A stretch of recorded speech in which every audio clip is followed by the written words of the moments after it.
CSS untuk pemula. Jadi saya rangkum ada sekitar 8 fitur utama di CSS, dari selektor, text, properties, spacing border, kemudian colors, background, positioning, flexbox, kemudian ada unit measurements, yang terakhir responsive dan media query. Oke, yang pertama itu selektor. Oke, jadi misal kita punya HTML H1, kemudian ada paragraf. Nah, di sini kita pointing di CSS-nya, kita langsung mention saja di sini H1. Misal di sini color blue, kemudian paragraf, kita setting font size, color, font weight. Font size ini ukuran font, besar kecil, color ini warna font, kemudian font weight ini ukuran ketebalan dari font. Jadi misal kita apply ke H1, semua elemen di HTML yang memiliki H1 akan mempunyai color biru. Begitu juga paragraf, semua elemen paragraf akan mempunyai warna merah, font size dan font weight yang tertera. Mudah bukan? Oke, yang selanjutnya, semisal kita punya class tahu dan ID tempe. Oke, di sini cara untuk memberi style class tahu dengan tanda titik, kemudian untuk ID dengan tanda pagar. Oke. Bisa juga dikombinasikan ID dan class. Jadi semisal tahu punya class makanan, tempe punya class makanan juga. Jadi kedua-duanya akan mendapatkan style font size 25 pixel dan font weight bold. Yang kedua, text properties. Jadi yang pertama adalah font family. Jadi semisal yang pertama kita kasih font family Arial, Georgia dan Verdana. Formatnya font dash family, kemudian silakan pilih font family Anda yang Anda inginkan. Kemudian ada juga font size yang tadi sudah disinggung, ukuran dari sebuah font. Jadi misalnya 25 pixel, 20 pixel dan 15 pixel. Cukup simpel. Kemudian ada font color, warna dari font. Ada beberapa format, ini langsung kita mention saja warnanya, misal red. Kemudian ada hex code, ada juga RGB, dan juga ada RGBA. A ini untuk transparansinya. Jadi misal kita kasih warna merah, semua kan warna merah ini ya, hampir identik kecuali ini. Nah, ini ada transparansi sebesar 50%. Silakan Anda coba-coba sendiri lah. Kemudian ada align, gimana bacanya? Text align, kiri, left, center, tengah, right, kanan. Jadi kurang lebih seperti ini. Ada juga kosmetik ya. Nah, saya bilang kosmetik karena ini ada underline-nya, terus juga misal kita garisnya di atas, namanya overline, text decoration, kemudian ada line through atau breakthrough di tengah-tengah coret. Kemudian juga setelah disinggung tadi, semisal ada font weight normal, ukuran normal biasa, terus ada bold, kemudian ada bold. Jadi kita bisa lihat ukuran ketebalannya. Yang paling tebal biasanya bold. Bolder ini di atasnya normal.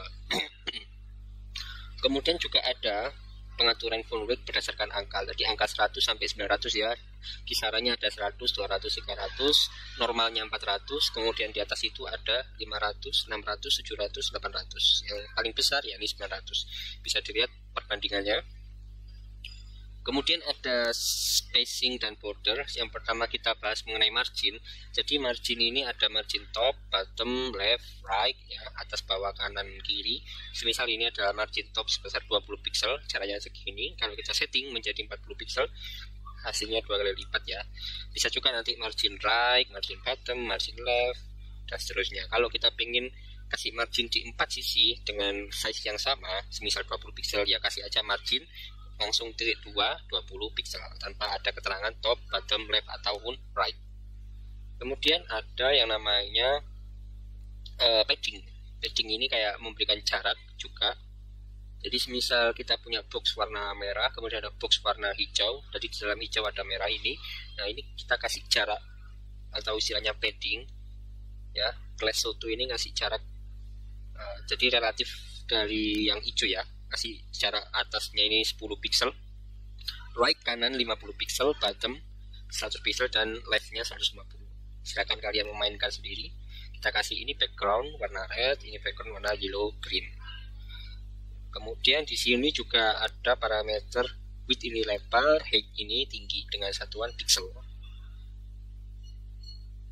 Oke, selanjutnya ada border radius dan border.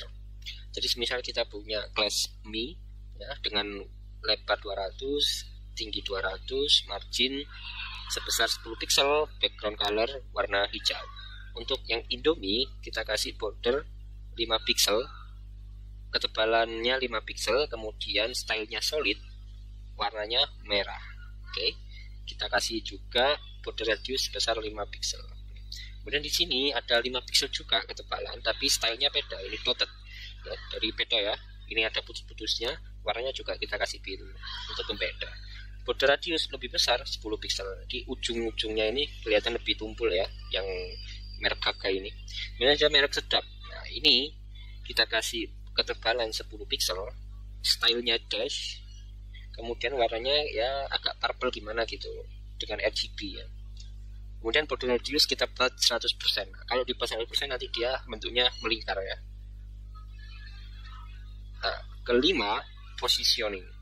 Oke, jadi ada sekitar 5 ya jenis positioning.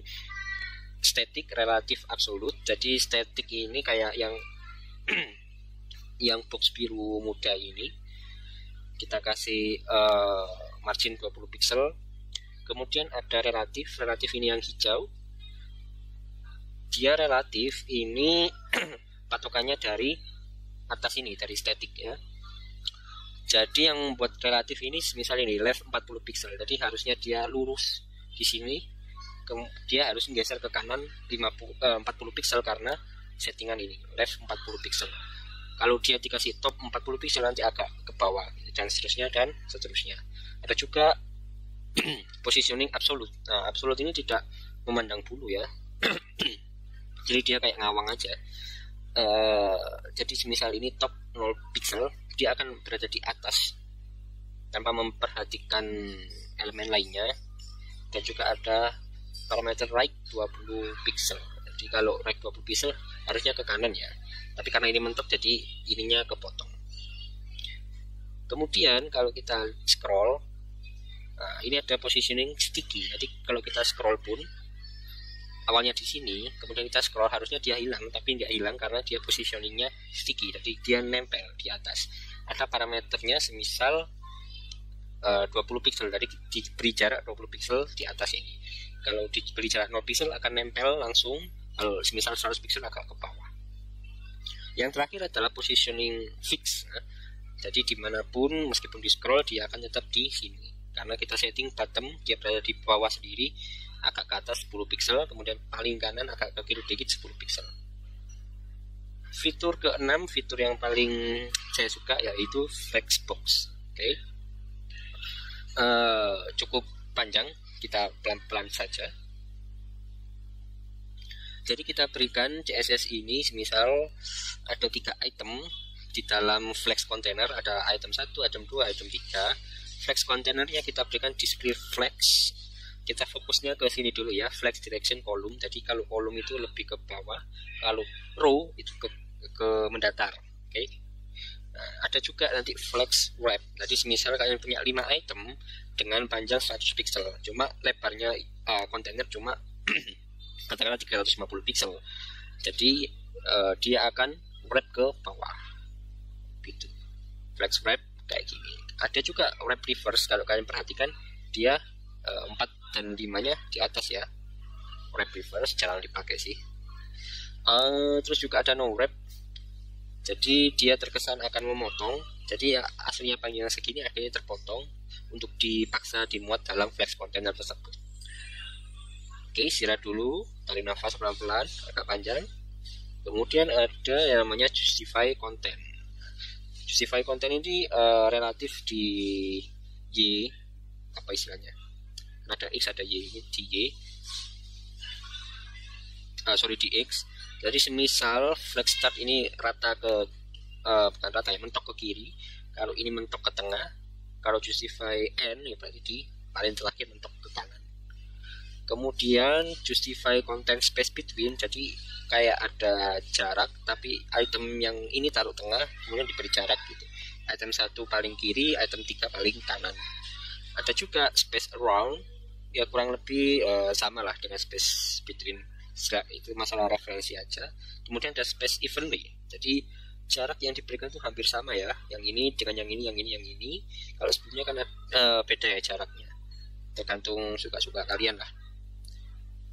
Kemudian ada line items, ini ke Y. Jadi misal ini di center, di tengah, ini mentok paling atas start, terus kemudian mentok paling bawah flex N. Nah, kalau kalian ingin stretch, tinggal di line item stretch, jadi tingginya langsung menyesuaikan. Oke, aman ya, paham sampai sini. Lanjut. Kemudian ada yang namanya settingan fill, apa istilahnya, grow dan seterusnya. Jadi misal ini kita kasih settingan satu-satu auto. Apa sih satu-satu auto? Nanti akan sering ditemui. Parameter pertama yaitu flex grow. Nah, ini memungkinkan item itu akan mengambil extra space yang kosong. Kemudian shrink ini semisal dia terlalu besar akan shrink, menyesuaikan kapasitas. Kemudian ya silakan kalian coba-coba lah ya. Jadi saya tidak ingin memberatkan kalian, jadi saya kasih contoh yang simpel saja. Jadi misal kita kasih satu-satu auto settingan normal, ketika item 1, 2, 3 kita ingin dia mengisi ruang-ruang yang kosong, nah, kan seperti ini. Kalau kita disable tersebut, maka dia width-nya akan kembali ke defaultnya dia. Tapi kalau kita kasih settingan flex satu-satu auto, maka dia akan ketarik. Nah, itu fungsinya. Kombinasinya banyak. Silahkan coba-coba sendiri, eksperimen, practice make perfect. Kemudian ini yang terakhir ada order. Bukan yang terakhir ya. Order ini jadi semisal harusnya kan item 1 dulu, item 2, item 3. Kita bisa coba item 2 dulu dengan memberikan order nomor 1, yang lain order nomor 2. Jadi item nomor 2 yang aslinya di tengah akan ditarik ke yang pertama. Kemudian unit and measurement, jadi kita singgung juga dari awal tadi, ada ukuran pixel px seperti ini. Misal kontainer kita ukurannya 400 px pixel, kemudian yang merah ini 300, yang biru memiliki lebar 40% relatif ke kontainer, jadi 400 dikali 40%, sekitar ya 200 pixel kurang. Kemudian yang hijau itu relatif terhadap viewport, tadi jendela kalian, window kalian itu relatif terhadap itu, jadi 50 VW setelah 50 viewport width. Dan nanti ada VH berdasarkan horizontal height-nya. Jadi ini dia mengambil separuh jendela 50 VW. Oke, yang terakhir, kita sampai yang terakhir, nice, responsiveness dan media query. Jadi ini salah satu fitur yang penting di CSS, dimana semisal tampilan desktop kita seperti ini, kalau kita pepet, kalau kita tidak ubah ke semisal dimensinya dia mobile, maka tulisan logo dan tulisan home about service ini akan bertabrakan ya, saling menumpuk karena lebar yang sempit. Makanya kita membutuhkan media query. Jadi semisal kita memberikan media query pada CSS class menu, jadi secara default mobile first ya. Jadi untuk ukuran minimal lebar 600 pixel, maka dia akan seperti ini, display flex direction row, ya kan, yang kita sudah pelajari tadi. Nah, secara default dia displaynya none, alias dia tidak tampil ketika di mobile. Tapi ketika ukuran minimalnya 600 pixel, maka dia tampil memberikan display secara flex dan direction row seperti ini. Jadi misal di mobile, maka dia akan hilang kan, home about service dan lain-lainnya hilang karena kita memberikan setting untuk mobile itu non displaynya. Ini 400 pixel ya. Jadi di bawah 600, di bawah 600 dia nggak dapat, di atas 600 dia dapat. Jadi untuk breakpoint ya, jadi katakanlah untuk font itu di bawah ya di bawah 500 lah. Kemudian ada tablet itu minimal lembarnya 768 ya, 768 up. Kemudian ada desktop laptop kecil 992. Kemudian ada laptop yang ukurannya cukup besar, ukurannya 1200. Nah, untuk monitor PC yang cukup besar biasanya di atas 1400. Jadi silakan sesuaikan keperluan. Biasanya sih kita hanya 3 aja ya, tampilan mobile, tampilan tablet, dan tampilan desktop. Nice, kalian sudah memahami 8 fitur penting fundamental CSS. Dari sini kita bisa menerapkan ke berbagai hal ya. Tentu saja tidak semua kita bisa jelaskan di sini, tapi along the way kalian sudah punya basic, sudah cukup mudah untuk beradaptasi dengan fitur-fitur CSS lainnya.